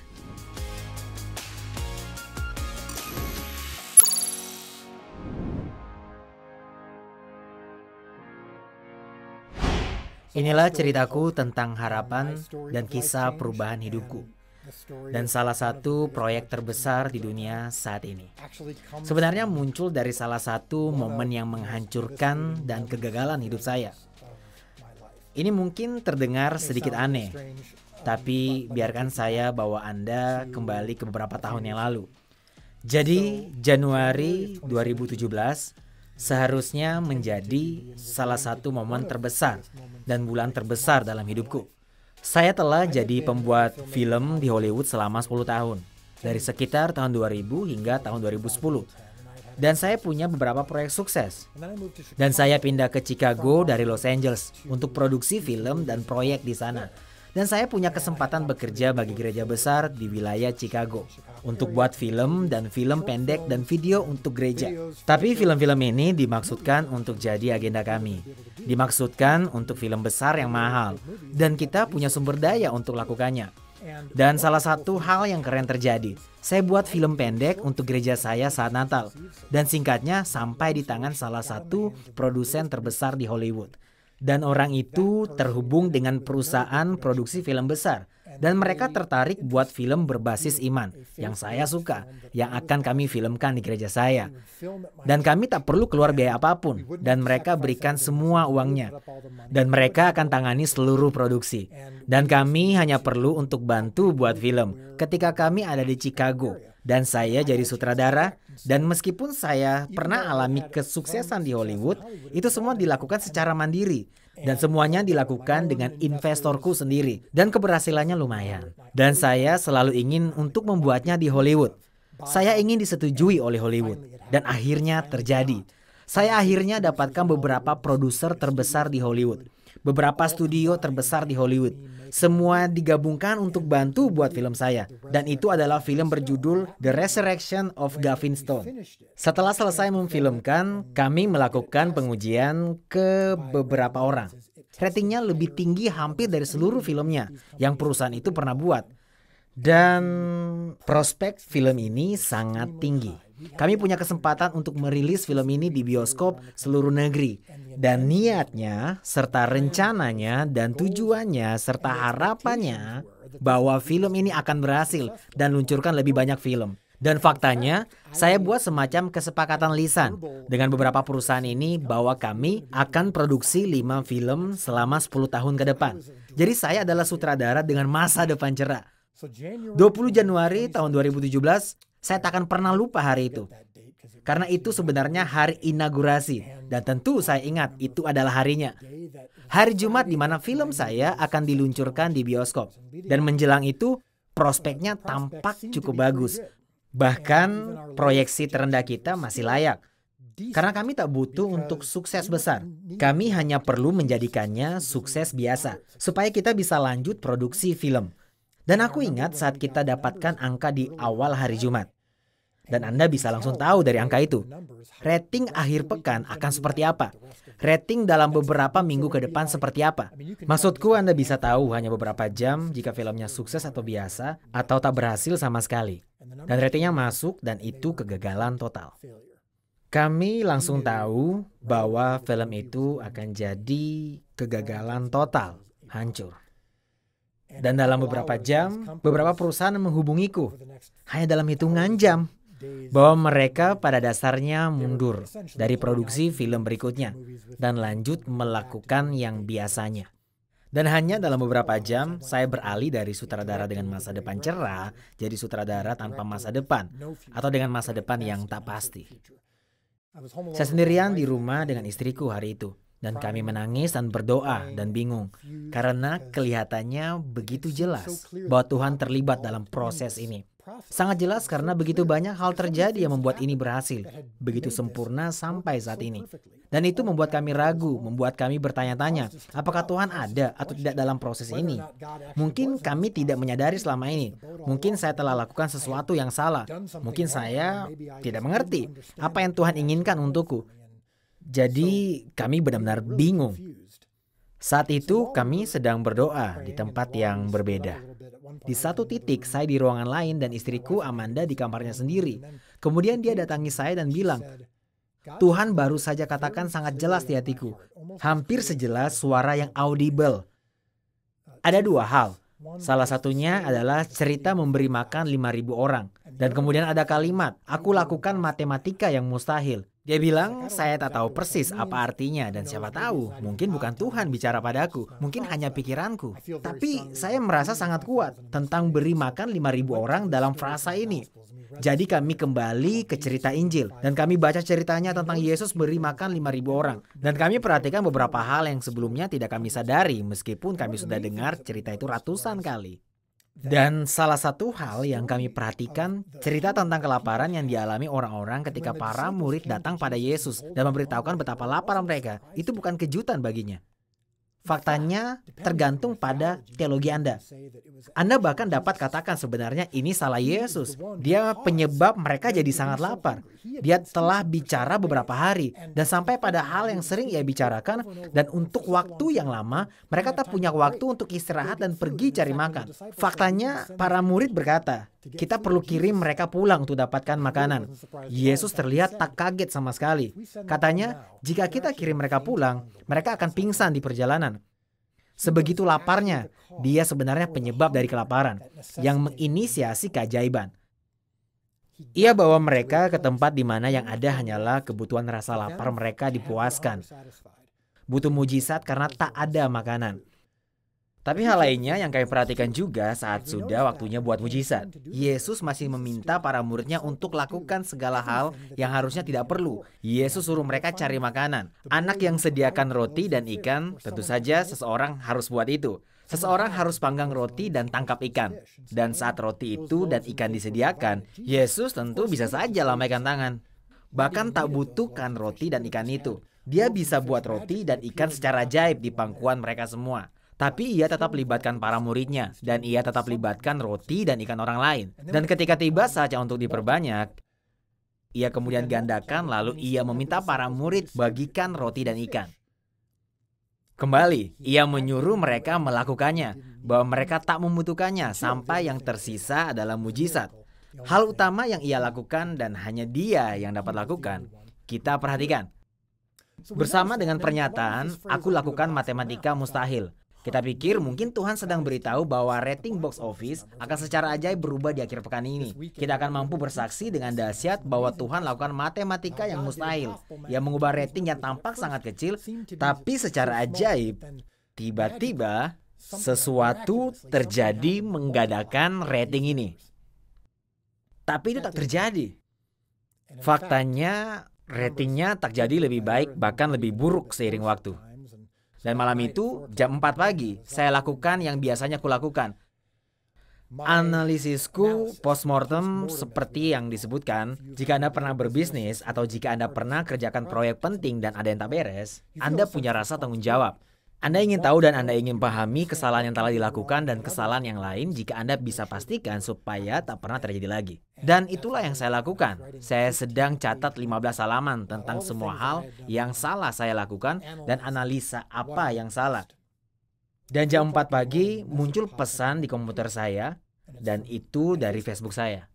Dari seseorang yang belum pernah kutemui. Kami berteman di Facebook beberapa tahun, mungkin ngobrol setahun sekali. Intinya, saya belum pernah bertemu dan kami tak terlalu kenal. Ia tidak menyapa hai atau hello, tak bilang saya tahu tentang film Anda. Ia berkata, ingat, bagianmu bukan beri makan 5.000 orang. Hanya sediakan roti dan ikan. Saya teringat sebentar, lihat sekeliling, berpikir, mungkin komputer saya telah merekam obrolan saya dengan istri. Karena saya tak tahu bagaimana orang ini bisa katakan hal seperti itu. Lalu, saya mulai bertanya, wah, apa yang telah kau lakukan? Anda tahu dari mana semua ini? Dan dia ada di zona waktu yang berbeda. Dia ada di Rumania mengunjungi saudaranya. Itulah mengapa ia masih bangun. Dan saya bilang, ini aneh. Kau tahu apa yang kau tanyakan atau katakan padaku? Dia bilang, itu bukan aku. Tuhan hanya ingin aku bagikan denganmu. Ini sangat emosional bila aku ingat lagi sekarang. Dan pada saat itu, aku berpikir bahwa hidupku takkan pernah sama. Dan pada saat itu, aku juga berpikir, siapa diriku di momen itu takkan lagi pernah sama dengan diriku sebelumnya. Karena itu pelajaran yang perlu saya pelajari. Saya harap saya belajar lebih awal, tapi sekarang aku tahu bahwa beberapa hal memang benar. Salah satunya adalah terus berjalan maju. Saya akan lepaskan dan akan butuh untuk lepaskan kontrol yang sepertinya menguasai cara saya jalani hidup. Saya rasa sepertinya saya baik dalam pecahkan masalah. Saya rasa sepertinya saya bisa membuat proyek saya terkenal dan pastikan semuanya sukses. Dan saya merasa harus bertanggung jawab. Selama ini saya merasa itu hal yang bagus. Selama ini kupikir ini bisa kubanggakan. Jadi pemecah masalah. Tanpa kusadari saat itu. Bahwa cara hidupku sebelumnya bukanlah cara yang Tuhan inginkan dariku. Dia ingin aku hidup di dalam kehendak-Nya dan merasa puas dengannya. Dan memastikan bahwa sepanjang saya mempersembahkan kepadanya, apapun yang baik dan sehat, apapun bentuknya, kecil atau besar, itu yang Ia inginkan dariku. Dan urusan sukses atau gagalnya yang biasa diukur dunia, tak bergantung padaku. Apakah ia akan beri makan 5.000 orang adalah urusannya. Dan aku harus setuju dengan itu. Aku harus melepaskan ketika aku sudah sediakan roti dan ikannya. Tentu saya masih dipanggil untuk menyediakan roti dan ikan itu. Aku masih harus lakukan bagianku. Tapi hasilnya terserah dia. Jadi aku puas dengan itu. Aku tak tahu bagaimana masa depanku. Yang ku tahu aku bersedia melakukan apapun untuk menyediakan yang Ia minta dariku. Bahkan hal kecil sekalipun, dan bahkan jika tidak melibatkan perfilman. Bahkan jika itu perubahan karir, aku sungguh bersedia melakukannya selama menyenangkan hati Tuhan. Jadi saya putuskan untuk membuat film pendek lagi untuk gerejaku, khusus ibadah malam Natal. Aku punya ide untuk film pendek yang mengangkat kelahiran Kristus dari perspektif para gembala. Mengangkat kisah Kristus yang kita tahu dengan baik, dengan perspektif yang sedikit beda. Jadi kuproduksi film ini di peternakan teman di sini di Illinois, 20 menit dari tempatku sekarang. Tentu ini adalah roti yang sangat kecil, ikan yang sangat kecil. Dan rasanya seperti penurunan signifikan dari yang baru saya lakukan. Film Hollywood besar dengan semua produser Hollywood. Sekarang saya hanya lakukan untuk gereja saya. Tapi saya sangat puas dengan itu. Singkat cerita, saya punya ide saat saya buat film pendek tentang berbagai kisah perlihatkan kehidupan Kristus dari perspektif berbeda. Dan kusadari belum pernah ada tayangan multi-season tentang hidup Kristus. Sudah ada film, miniseri, tapi tak pernah ada jenis film di mana Anda bisa luangkan waktu dan benar-benar gali cerita seperti yang saya lakukan dalam film pendek ini. Tapi aku agak mengesampingkannya karena tentu itu butuh usaha besar, akan butuh biaya jutaan dolar dan sekarang aku keluar dari kegagalan karir. Jelas sekali takkan ada yang akan tertarik dengan investasi proyek semacam ini. Tapi film pendek ini akhirnya dapat ditayangkan di layanan streaming. Dan layanan streaming itu berkata padaku, kami melihat tayanganmu dan ingin menayangkannya. Saya sangat bersemangat, kemudian mereka bilang, kami ingin kumpulkan uang lewat menggalang dana. Saya sangat terkesan karena rekor terbesar menggalang dana, mencetak sebesar 5,7 juta dolar dari proyek yang penggemarnya begitu banyak. Dan penuh dengan kekayaan intelektual, di mana orang memang mendukung proyek-proyek ini. Dan saya keluar dari kegagalan karir. Dan kami mulai dari awal. Jadi saya tahu ini tak mungkin berhasil. Dan kupikir menggalang dana jarang berhasil. Biasanya hanya untuk proyek kecil. Saya pikir saya perlu lebih banyak uang daripada usahakan menggalang dana. Itu akan jadi cukup konyol. Tapi roti dan ikan. Saya di posisi tak mampu kehilangan apapun lagi. Hei, ini bukan pekerjaanku beri makan 5.000 orang. Saya hanya sediakan roti dan ikan. Kita lihat selanjutnya. Sekali lagi, singkat cerita. Film pendek itu lalu muncul di media sosial dan akhirnya mendapat respon besar-besaran dan digunakan sebagai katalis. Seperti episode perdana dan kumpulkan uang untuk penayangannya. Saya ingat ketika saya duduk di depan komputer dengan istriku dan kami lihat angka-angka. Kami sadar bahwa kami sudah kumpulkan 10 juta dolar dari sekitar 19.000 orang seluruh dunia, melewati sejarah pencatatan penggalangan dana. Istri saya menatap saya, air mata di matanya, dan ia berkata, "Aku lakukan matematika mustahil." Itulah artinya. Seperti sambaran petir seperti yang Tuhan lakukan tepat tahun lalu. Saat Tuhan pertama kali berbagi kalimat ini dengannya. Inilah sambaran petir lainnya. Dia tahu persis apa artinya. Tuhan sedang taruh di hatinya lagi saat itu, dan ini maksudnya matematika yang mustahil. Dan kami sadar roti dan ikan kecil itu. Dan dari film pendek itu berlipat ganda dengan luar biasa. Menjadi hal yang tak terduga, tak terpikirkan. Melampaui akal manusia. Melampaui rekor penggalangan dana. Membawa kami ke tayangan The Chosen, di mana season pertamanya sudah terbiayai. Dan season pertama kini sudah tayang beberapa bulan. Dan dengan matematika yang lebih mustahil. Kami sediakan secara gratis ke seluruh dunia. Bahkan meningkatkan 4 kali lipat dari pendapatan kami. Karena orang berdonasi setelah menontonnya. Mereka bersemangat tentang proyek tersebut. Proyek itu telah usai diterjemahkan ke lebih 50 bahasa dan ada di tiap negara di dunia. Aplikasi telah diunduh lebih dari 6 juta kali. Dan kami siap untuk membiayai season kedua. Dan kami akan memulai produksi segera di musim kedua. Dan ini terjadi hanya dalam waktu 2 tahun. Apa pelajarannya dari cerita ini? Apa artinya segala yang Anda bawa pada Tuhan pasti berhasil seperti yang dunia anggap? Tentu tidak. Pelajaran untuk saya ada sebelum The Chosen lahir. Faktanya kalau The Chosen rugi secara finansial, saya tetap akan berbagi dengan pesan yang sama yang saya bagikan denganmu sekarang. Faktanya saya bagikan pesan ini. Saya bagikan beberapa hal yang telah saya pelajari. Sebelum The Chosen tayang setelah Gavin Stone, saya berbagi cerita dengan orang-orang bagaimana Tuhan ubah hatiku dan ubah hidupku. Dan saya tak tahu ada apa di masa depan. Dan saya tetap belum tahu saat saya ada di hadapan Anda hari ini. Meski tak tahu ada apa di masa depan, saya tetap punya pesan sama untuk dibagikan. Yaitu bersukacitalah, jangan kejar kesenangan. Berharaplah, meski keadaan tak ideal. Puaskan dirimu di dalam segala hal. Selama Anda berikan roti dan ikan untuknya. Maka pelajaran yang seharusnya saya pelajari bertahun-tahun lalu, kuharap Anda pelajari sekarang. Yaitu bawalah roti dan ikan Anda. Dan pastikanlah kau persembahkan yang paling baik dan yang paling indah. Sehingga saat Anda berikan pada Tuhan, jika Ia menerimanya, disitulah transaksi berakhir. Jika Ia menerima roti dan ikan Anda dalam keadaan yang baik dan sehat dan diterima olehnya, bersemangat dan bersyukurlah. Karena transaksinya sudah selesai. Sisanya terserah Dia. Itulah kisah The Chosen, dan itulah ceritaku. Saya harap itu juga bisa jadi cerita Anda.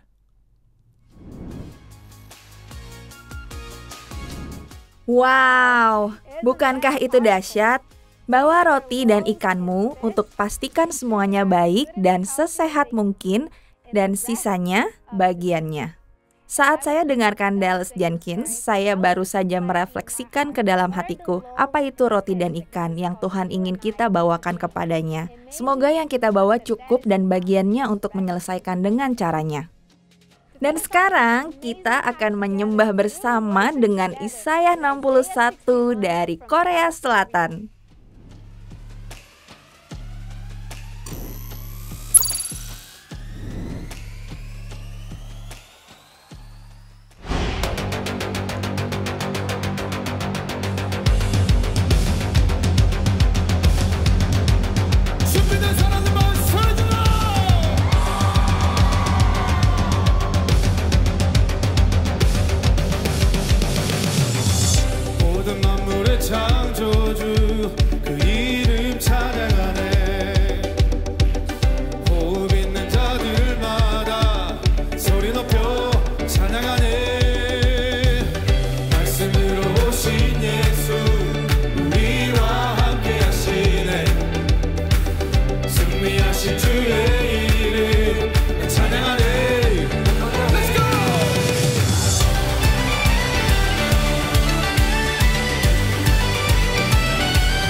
Rasanya seperti di surga mendengarkan orang menyembah dalam bahasa mereka sendiri.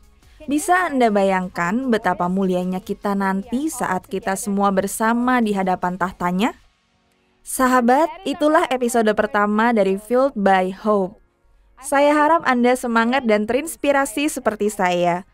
Saya punya pengumuman, webcast berikutnya Filled by Hope akan segera kami informasikan dan kami memiliki banyak pembicara hebat. Matthew West, Nick Vujicic, Bonnie Andrews, dan banyak yang lainnya. Anda dapat kunjungi web kami, filledbyhope.org, untuk dapatkan semua informasi terbaru dan juga daftar untuk mailing list. Kami juga ingin sampaikan ucapan terima kasih yang spesial kepada mitra kami yang mendukung webcast ini, termasuk God TV, Christian Vision, Seven Media, CCB Holdings, dan yang lainnya.